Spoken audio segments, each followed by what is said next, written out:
verse 11. Praise the Lord. Who knoweth the power of thine anger, even according to thy fear, so is thy wrath. Yan. Sino ang nakakaalam sa kapangyarihan ng inyong puot? At lalot na sa inyong takot. At ganun din ang inyong puot. Napaka-importante nito. Sino ang makakaalam nito? Bakit kailangan natin ito malaman? About His anger, about His wrath, about the fear that we have to render to God. Bakit kailangan natin ito? Kasi ito yung ginawa ng serpente kay Eve. Gumawa siya ng mind conditioning. Ano yung mind conditioning? Ang sinabi ng Diyos, pagkainin nyo yan na pinagbabawal ko sa inyo, sigurado mamamatay kayo. So yung statement ng ating Panginoong Diyos, it is sure or certain, clear. Pero ang ginawa ng serpente o ng diablo kay Eve, mind conditioning. Ang sinabi niya, you shall not surely die. Yung word ng Diyos, that you will surely die, kung kainin niyo yan na pinagbabawal ko sa inyo, dinagdagan ng diablo. Nilagyan niya ng not. You will not surely die. Kaya ang masamang espiritu, akala mo, totoo. Magbibigay din siya ng mind conditioning, akala mo, totoo. Akala mo sure din. Kaya, importante, meron tayong kaalaman sa anger ng Diyos, sa puot ng Diyos.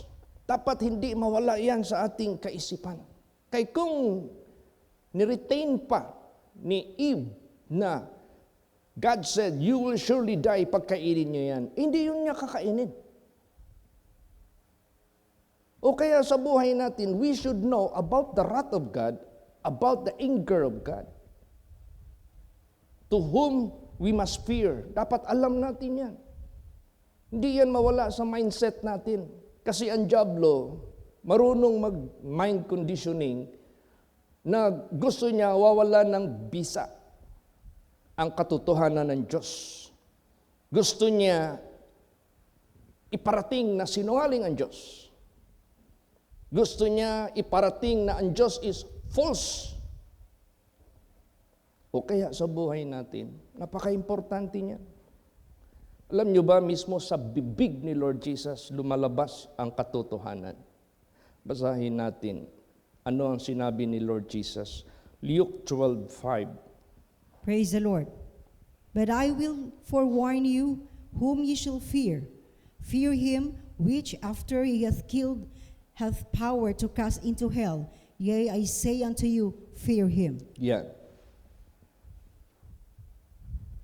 So, gusto ng masamang espiritu, hindi na matakot sa Diyos.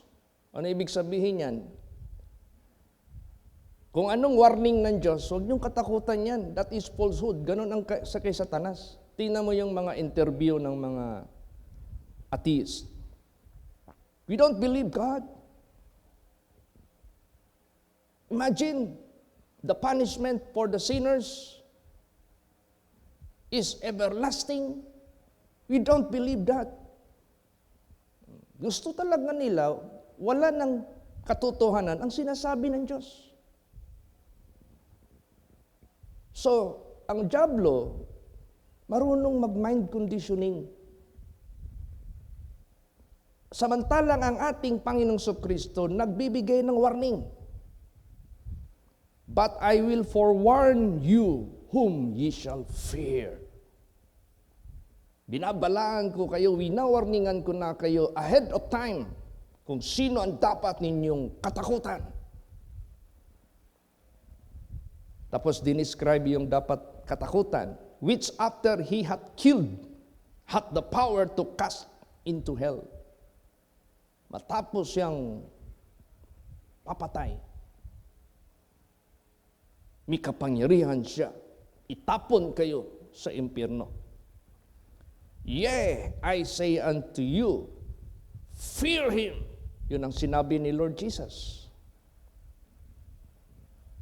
Kaya, napaka-importante, alam natin ang anger, ang wrath, and fear that we must render to God. Dapat alam natin yan. Dapat aware tayo niyan. Dapat hindi yan mabura sa ating kaisipan, sa ating puso. Para ma-render natin yung fear of God, doon takot sa Kanya. At meron pang sinabi dito nga na dito sa unang verse na binasa sa sinabi ni Jesus, He is giving us warning to whom we fear. Tapos itong next verse na ito, sinasabihan niya tayo, sino yung wag nating katakutan? Basahin natin. Matthew 10:28. Praise the Lord. And fear not them which kill the body, but are not able to kill the soul, but rather fear him which is able to destroy both soul and body in hell. Yeah.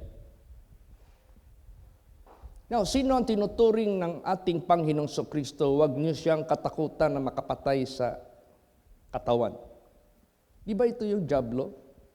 Ito yung masamang espiritu? He can kill our body. Tingnan mo yung mga kulam, gawa ng masamang espiritu. Pumapatay sila. Yung mga wicked people, gagamitin ng diablo to kill. Nakakapatay sila. But they cannot kill your soul. Sila yung wag nating dapat katakutan. We should not believe them. Neither we fear them.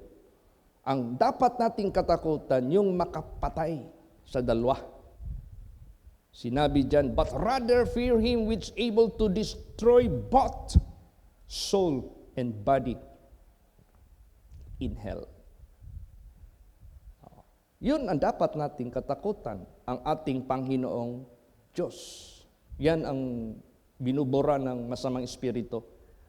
That is how Satan is trying to erase in the mind of the people, even in the mind of Christians, even in the mind of the believers of God. Gusto na masamang espiritu, i-mind conditioning sila na hindi yan totoo, yung impyerno na yan. At kung gagawin yung pinagbabawal ng Diyos, huwag kayong matakot. God is good. God is understanding. Kung baga pa, kinukuna ng diablo ng effectivity yung mga warnings ng Diyos, yung katotohanan ng Diyos. That is how Satan is doing today. But for us, na nakikinig sa ating Panginoong Kristo, dapat tayong laging aware sa mga sinasabi ni Lord Jesus Christ. Po sabi pa nila, siguro kung parusahan man ng Diyos yung mga hindi maligtas, hindi naman siguro everlasting yun. Sandali lang man siguro.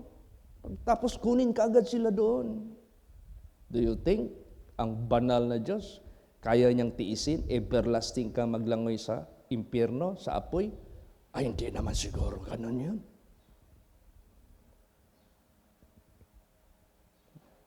So, kaya ang tao, wala nang takot sa Diyos. Ang tao, hindi na sila mag-render ng fear, godly fear doon sa Diyos. At hindi na nila kinoconsider yung mga warnings ng Diyos. Samantalang lumabas mismo sa bibig ni Jesus, I forewarn you. Anong forewarn? Bibigyan ko kayo ng babala bago kayo mamatay. Ahead of time, habang buhay po kayo, warningan ko kayo kung sino ang dapat niyong katakutan at bakit niyo siyang dapat katakutan kasi makapatay siya both body and soul in hell. Kaya mind conditioning ang ginagawa ng diablo. Winawalan niya ng bisa ang warnings ng Diyos, ang katotohanan ng Diyos. But kahit ano pang mind conditioning gagawin ng diablo, this will not alter, this will not change the statement of God. Kaya nga sinabi diyan, heavens and earth may pass away, but my word shall not pass away. Talagang mangyayari. What is written and it shall come to pass. Salvation to those who obey and believe, and damnation to those who believe and yet do not obey the word of God. Yan ang dapat nating laging isipin. O ngayon, lumabas ba talaga sa bibig ni Jesus na yung parusa ng mga, lalot na ng diablo, pati yung mga makasalanan na hindi magsisi? Totoo ba talaga na everlasting fire yun? Hindi ba nakalagay dyan? Baka panakot lang yan. Hindi ba kaya temporary lang yun? Hindi ba kaya quick lang yun? Basahin natin. Mismo sa bibig ito ng ating Panginoong Jesucristo. Matthew 25:41. Praise the Lord. Then shall he say also unto them on the left hand, Depart from me, ye cursed, into everlasting fire, prepared for the devil and his angels. See? Very clear. Then shall he say also unto them on the left hand, ito yung mga tao, Depart from me, ye cursed, into everlasting fire. Hindi temporary, hindi temporal punishment, everlasting fire. Not everlasting water, not everlasting dry land, but everlasting fire. You know what fire is? Can hurt. Alam natin ano yung sakit ng apoy. Noon una, nagluto lang ako ng kanin na nag-backfire lang yung apoy sa aking ginagamit na tubo na maghihip. Sunog yung kilay ko. Nangamoy ng sunog. Sunog talaga. Sakit. Yun ang effect ng fire. Ano pa kaya yung fire na tatalab sa kaluluwa? Mas matindi yun.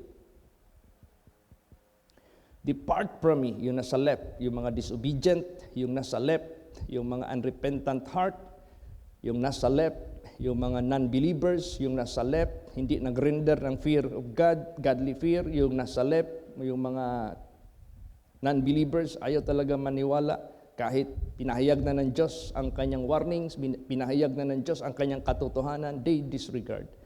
Yan yung nasa left. Depart from me, ye cursed, into everlasting fire.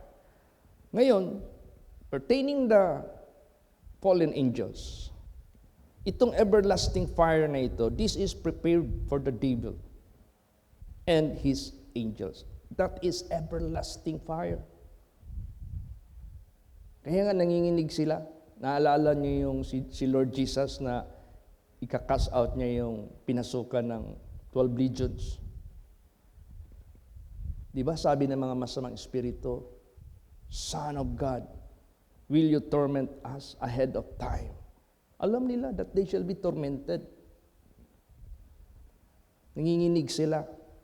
At meron pang sinabi doon sa Revelation, alam ng diablo, he hath but short time, kaya galit na galit siya dito sa mundo.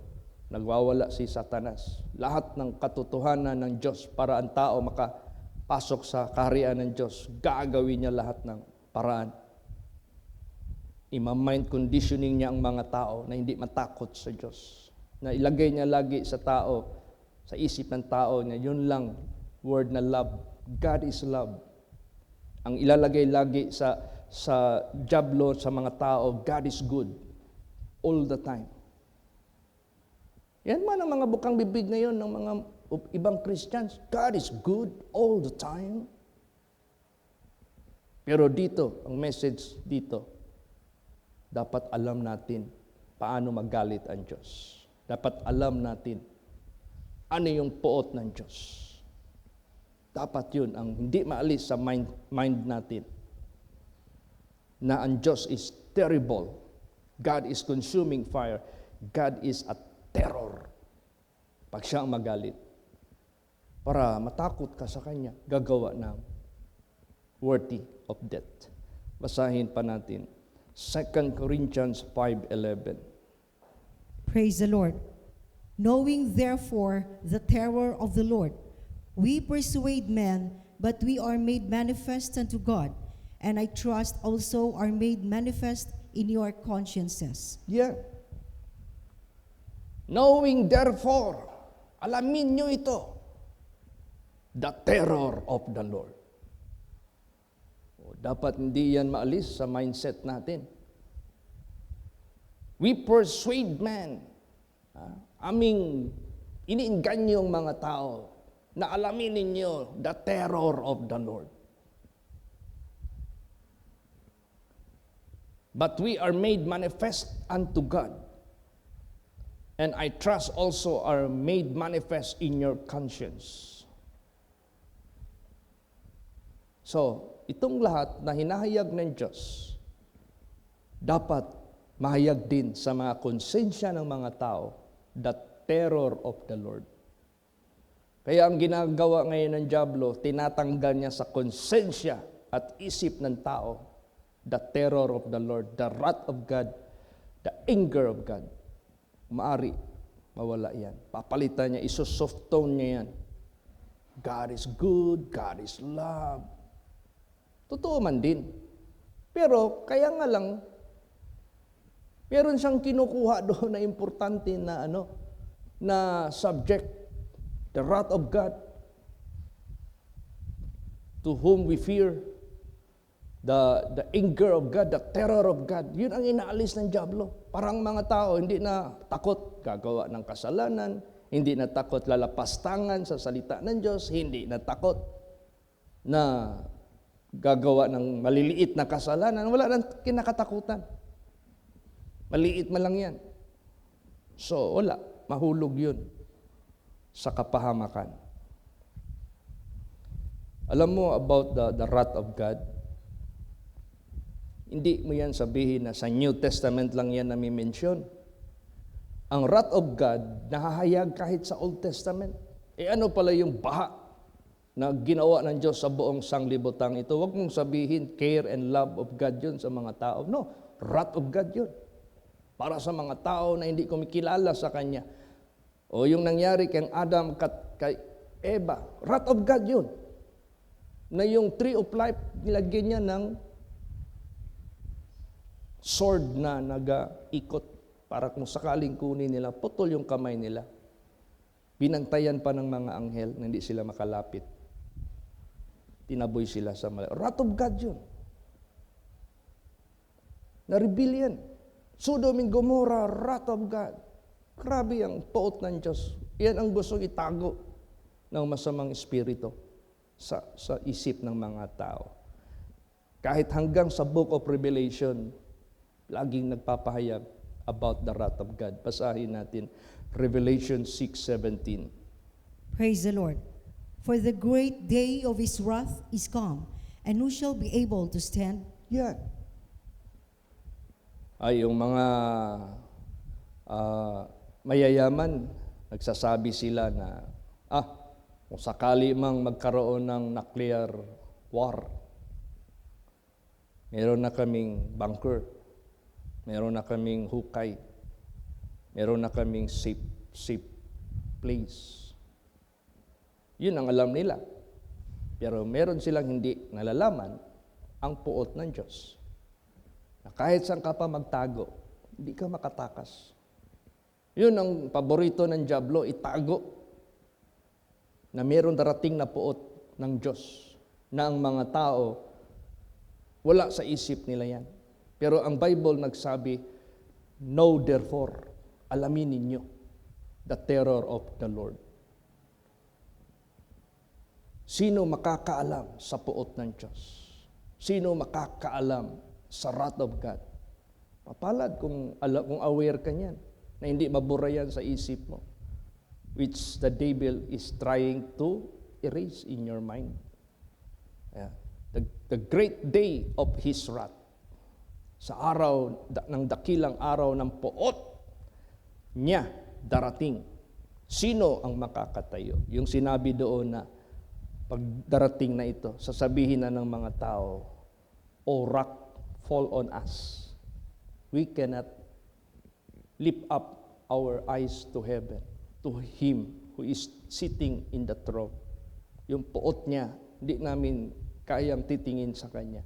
Kayo mga bato, tabunan nyo na lang kami para mawala na kami. Walang makatakas sa puot ng Diyos. Useless yung mga bunkers dyan. Useless yan. Tinuruan na nga ng Diyos ang tao paano maka-escape sa wrath of God. Sabi doon, watch ye therefore and pray always that ye may be accounted worthy to escape from the wrath of God and to stand before the Son of Man. Eh, paano ang mga tao puro naniniwala doon sa kasinungalingan? Doon tumitingala sa mga malalaking ranggo ng mga preachers, mga world-renowned preachers. Okay man yun, kahit world-renowned preacher ka, basta wag mo lang i-alter ang katotohanan ng Diyos. No problem. Eh kung ang mangyayari, yung mga unknown preacher na nagsasabi ng totoo, hindi nila paniniwalaan kasi wala daw natapos, walang certificate. Pero yung mga doctor of divinity, kahit i-alter yung katotohanan, doon sila naniniwala kasi masyado nilang tinitingala ang titulo ng mga tao. Kaya nga sabi ni Paul, mas marami ang pinipili ng Diyos na mga mangmang na gagamitin ng Diyos kaysa mga matatalino. Kaya, ibig sabihin yan, dito tayo sa totoo, sa salita ng Diyos, regardless who they are, na nagbibigay, basta suriin lang natin ang katotohanan ng Diyos. Sa preaching ni Paul, anong sinabi niya? Basahin natin. Romans 1:18. Praise the Lord. For the wrath of God is revealed from heaven against all ungodliness and unrighteousness of men who hold the truth in unrighteousness. Yeah. Ang puot ng Diyos is nahayag mula sa langit. Hindi na ito natago. Hindi na ito mystery. Hindi na ito unknown. Hindi na ito hidden. Revealed from heaven. Kanino? Kanino ang laban sa kanino ang puot ng Diyos? All ungodliness. Para ang mga anak ng Diyos naniniwala nito, tandaan natin, all ungodliness, tatamaan ang puot ng Diyos. So deny all ungodliness. Praise the Lord. And unrighteousness. Deny all unrighteousness na ginagawa ng tao who hold the truth in unrighteousness. Dalawa ito.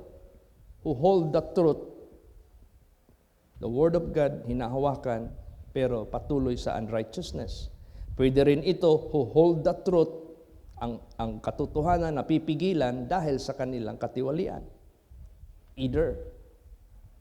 Yan ang nangyayari ngayon sa sanglibutang ito.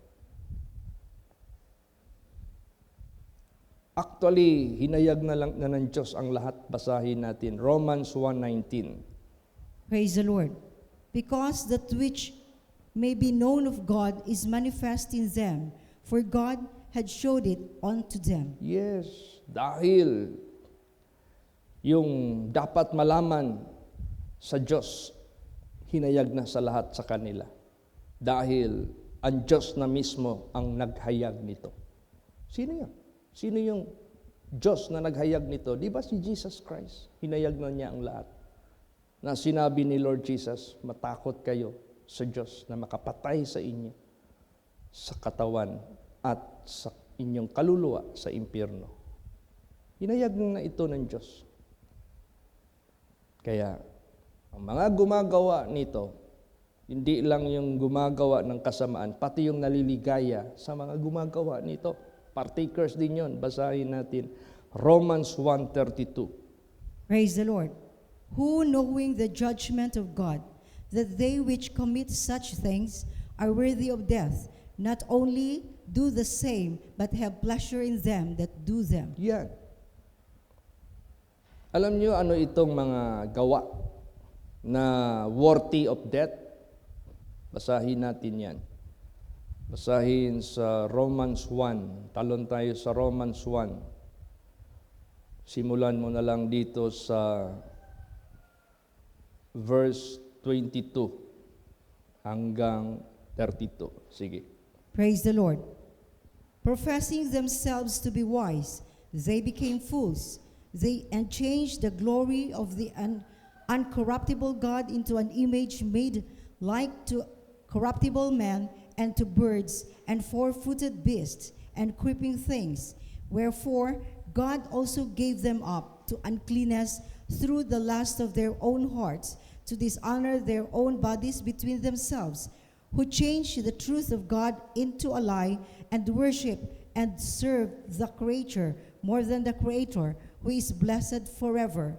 For this cause God gave them up into vile affections, for even their women did change the natural use into that which is against nature, and likewise also the men, leaving the natural use of the woman, burned in their lust one toward another, men with men, working that which is unseemly, and receiving in themselves that recompense of their error which was meet. And even as they did not like to retain God in their knowledge, God gave them over to a reprobate mind, to do those things which are not convenient, being filled with all unrighteousness, fornication, wickedness, covetousness, maliciousness, full of envy, murder, debate, deceit, malignity, whisperers, backbiters, haters of God, despiteful, proud, boasters, inventors of evil things, disobedient to parents, without understanding, covenant breakers, without natural affection, implacable, unmerciful, who knowing the judgment of God, that they which commit such things are worthy of death, not only do the same, but have pleasure in them that do them. Yan. Yan ang katotohanan. Saan nahayag ang puot ng buhay na Diyos? Yung mga taong nagmamarunong sa sarili nila, higit sa salita ng Diyos. They became fools. Now, alam naman natin yung mga fools, papuntang impyerno yan. Yung mga parables ni Jesus Christ na ayaw magsunod sa pagpasakop sa katotohanan ng Diyos. Change the glory of uncorruptible God into an image. Pinalitan nila ang kaluwalhatian na hindi nabubulok. Ginawa nila ng mga revolto. Nag-anyo ng tao. O kaya malaking pananagutan itong mga gumagawa ng revolto. At yung mga idol worshippers. Talagang malaking kasalanan yan sa harapan ng Diyos. Kung isipin mo, ang tagal-tagal nila naging pari, 10 years nag-aral. Bakit hindi nila yan binago? Bakit hindi nila yan sinabi na, ay nandito pala ito sa salita ng Diyos. Bahala na wala ng negosyo, bahala na walang ano. Alisin natin lahat yan. Bawal pala yan. Wala. Deadma lang. Hindi pwede na madatnan ka sa kamatayan mo having that kind of against to the truth of God. Minsan, ang tao na ang sinasamba. Minsan, ang reliyon na ang sinasamba. Hindi na ang dapat sambahin na ang katotohanan ng Diyos. Yun ang nagpipigil sa mga tao. They worship the creature more than the Creator. Maging snare yan. Corruptible man to birds and four-footed beasts and creeping things. Any kind of idols, matao man yan, mananap man yan, gumagapang man yan. Wherefore God also gave them up to uncleanness through lust of their own hearts, to dishonor their own bodies between themselves. Wala na silang tinatawag na restriction. Wala na silang identity, male and or female. Wala na. Who changed the truth of God into a lie. Pinapalitan ang katotohanan ng Diyos sa kasinungalingan. Di na talaga pinopromote yung katotohanan ng Diyos. Pinalitan ng kasinungalingan, katulad sa ginawa ng serpente. God said, "You will surely die if you eat the forbidden fruit." But Satan said, "You will not surely die." Pinalitan nila ang katotohanan ng Diyos into a lie. Wherefore, who changed the truth of God into a lie, worship and serve the creature more than the Creator. See, mas wino-worship pa nila yung tao. Mas wino-worship pa nila yung mga nilalang kaysa gumawa, who is blessed forever. For this cause God gave them up unto vile affections. For even women did change the natural use into that which is against nature. Ito na yung common ngayon. Ang mga babae, pumapatol ang kapwa babae. Ang mga lalaki, pumapatol ang kapwa lalaki. Ang mga babae, nagpakalalaki. Ang mga lalaki, nagpakababae. Pinapatulan din ng mga lalaki. Ang mga babae na nagpakalalaki, pinapatulan din ng mga babae. Marami ka nang marinig, "Oy, kumusta na yung girlfriend mo, sir? Umiwalay sa akin, pinili niya yung tomboy." May mga ganun eh. Pumapatol sa parehong gender. And likewise unto the men, leaving the natural use of the woman, burn in their lust one toward another, men with men. Wala na, lalaki sa lalaki na ang lust. Kaya makikita mo na lang dyan sa FB kung ano-ano yung mga media dyan na pinopost na maghahalikan ang lalaki at kinakasal pa ng mga prominent na mga spiritual leaders, kinakasal pa ng mga malalaking simbahan, kinakasal pa sa mga judges, sa mga malalaking tinatawag na first world countries. Wala. Kung sino pa yung tinitingala ng mga tao sa mundo, sila pa yung gumagawa ng karumal-dumal at kinapuutan ng Diyos. Wala maka-escape dyan.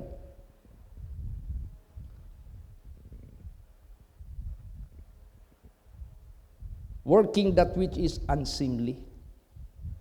Kita mo lalaki sa lalaki naghalikan, babae sa babae naghalikan. That is unseemly. And receiving in themselves that recompense of their error which was meet. Tatanggapin talaga nila yung karapat-dapat. And even as they did not like to retain God in their knowledge. Pag sinabihan mo sila, "Oy, nasa Romans, ano yan? Chapter 1, verse 27, ayaw nila. Huwag ka nang magsalita sa akin ng Bible. We don't need that. Ang kailangan namin yung batas na ginawa ng bansa na pahintulutan kami. Magkaroon kami ng privilege, makasal, babae at babae.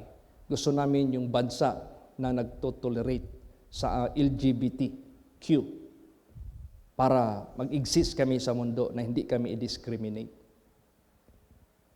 How about the wrath of God? Will you try to omit it? How about the wrath and the judgment of God? Will you try to erase it? You cannot do that. Di mo pwedeng magawa yan. So, it's better to tell them the truth. Praise the Lord. Rather than to be blamed. Kaysa ma-blame ka ng mga tao sa sanglibutan. And nobody can blame God anymore because God revealed it already to all people of the world.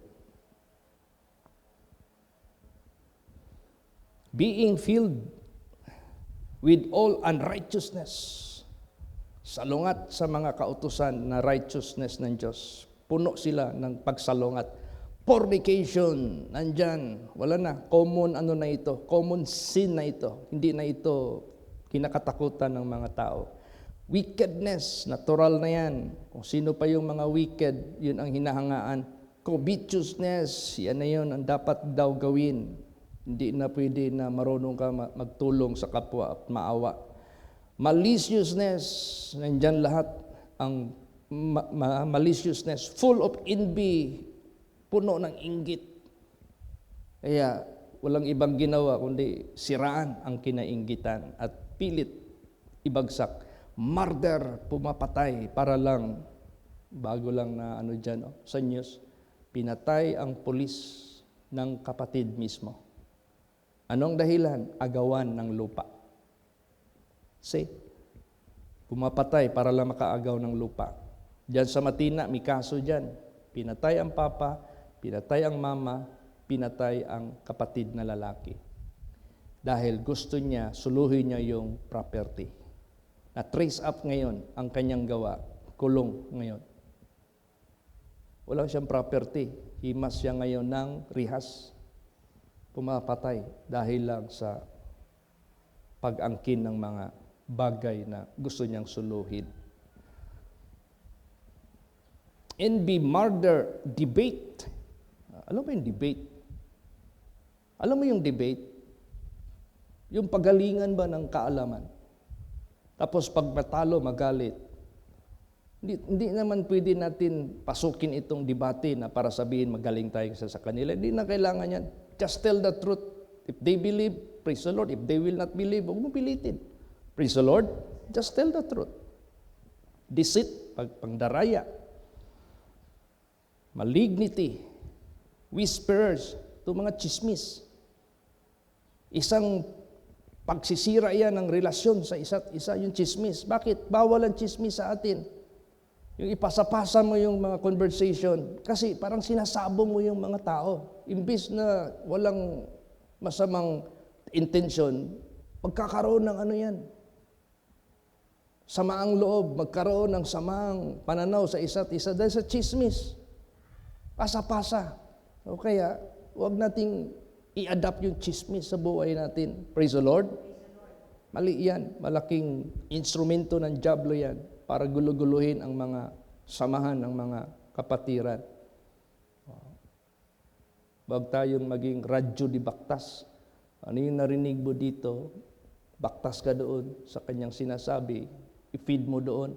Ano yung sabihin niya against dito? Baktas ka naman. So, parang ginagatungan mo yung wala naman dapat kasamaan ang bawat isa. Gagatungan mo. So, whisperers, backbiters, mahilig ka magsalita, patalikuran. Maganda ka lang sa harapan, pero sa talikuran, ang dami mo ng mga sinasabi na negatibo. Backbiters. Magaling lang, yung mga pretenders ba? Magaling lang magpakitang tao. Haters of God, pati ang Diyos, kinakapuutan na. Imagine, hindi tanggap yung impyerno, everlasting fire. That's why they hate God about that. No, you cannot do that. Despiteful, proud, mga mayayabang, mga mapagtaas sa sarili, believe sa sarili, gusto ang sarili ang itaas, boasters, nagmamayabang, inventors of evil things, magaling mag-create, creative masyado, not for the benefit, but for the destruction of others. Disobedient to parents, not only to the parents to the biological, but parents to the spiritual. Disobedient to the parents. Dalawa kasi ang parents natin, biological and spiritual. Tandaan natin yan. Praise the Lord. We should know how to handle that relationship. Kaya yung si Moses, nung in-against ng mga anak niya sa spiritual, pinahamak ng Diyos. Hindi yan small thing. Kaya ingat tayo. Kung marunong ka mag-respect sa biological parents mo, dahil mababait sila, lalo't na sa spiritual parents. Kasi they are taking care of your soul. Praise the Lord. Tandaan natin yan. Disobedient to parents, both biological, guardian, physical, and above all spiritual. Without understanding, hindi makaintindi. Kahit paano mo bigyan ng katotohanan sa salita ng Diyos, hindi makaintindi. Paano? Hindi spiritual-minded. Covenant breakers. Sinisira yung mga pag-uusap na nag-agree ka na. Hindi mo sinusunod. Without natural affection. Ano ba yung natural affection? Natural affection, gusto mo ng, tulad niyan, paglalasing. That is a natural affection. Toxicated ka ng alcohol. Hindi na yan natural. Drugs, prohibited drugs, marijuana, these are unnatural affection. Yan ang karamihan ngayon nangyayari. Implicable, unmerciful, lalo't na sa sarili mo. Di ka marunong maawa. Ganon din sa iyong kapwa. Who knowing the judgment of God, imagine that, alam na nila yung katulan ng Diyos, that they which commit such things are worthy of death. Not only do the same, but have pleasure in them that do them. So, wag nating kalimutan ang awareness, ang warning ng Diyos. Let us fear to whom we fear. And let us consider the wrath, the anger, and the judgment of God. Let us all consider na lahat yan totoo. Walang bawas, walang dagdag. Para tayo, hindi na tayo kayang i-deceive ng masamang espiritu. Kaya, today, this is being said, who knoweth the power of thine anger? Are you one of them? Even according to thy fear and is thy wrath. Are you one of them na nakakaalam sa kapangyarihan ng kanyang galit at nakakaalam sa kanyang sarili na dapat nating katakutan ang Diyos at ganon din ang kanyang puot? Dapat alam natin lahat yan. Kaya salamat tayo sa Diyos. He used to remind us all the way, all the time. Amen? Praise the Lord. Magsitayo po ang lahat. Let us all pray. Magsidalangin po tayo. Hallelujah.